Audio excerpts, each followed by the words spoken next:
before we can start trying to hack into networks and break into them, there's a few basics that we need to learn before we can do that.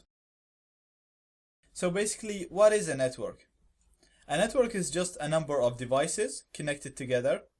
They are connected together for a reason, so that they can share data.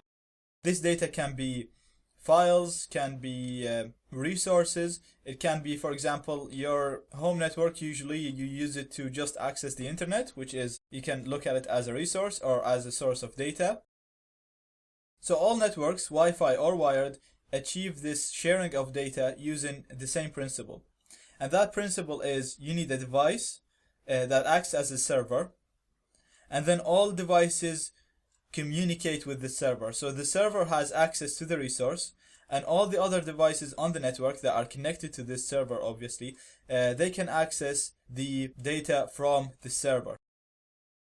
So on most Wi-Fi networks, the server is the router, and all devices connect to this router, and they access the internet through the router. So all the devices on the network have no access to the internet, as we can see in this diagram.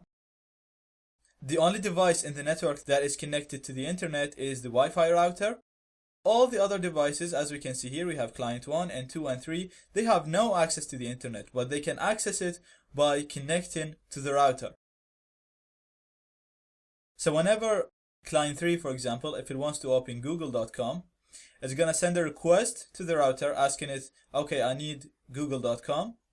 The router is going to go to the internet, it's going to grab google.com, and then forward it back to client number 3. So client number 3 does not have direct access to the internet. It has to go through the router, and the router is going to bring the request and send the response back to client number 3. Now all of this data, requests and responses, are transferred through packets. So you can imagine all these arrows are a number of packets being sent between the clients and the router.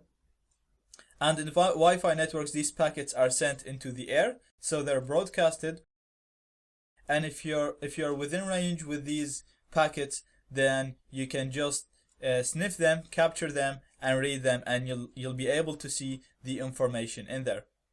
So all this data, so whether it's usernames, passwords, videos, audio, music, chats, all of that is transferred as packets, and it's always transferred between the client and the router because the client has no access to the internet.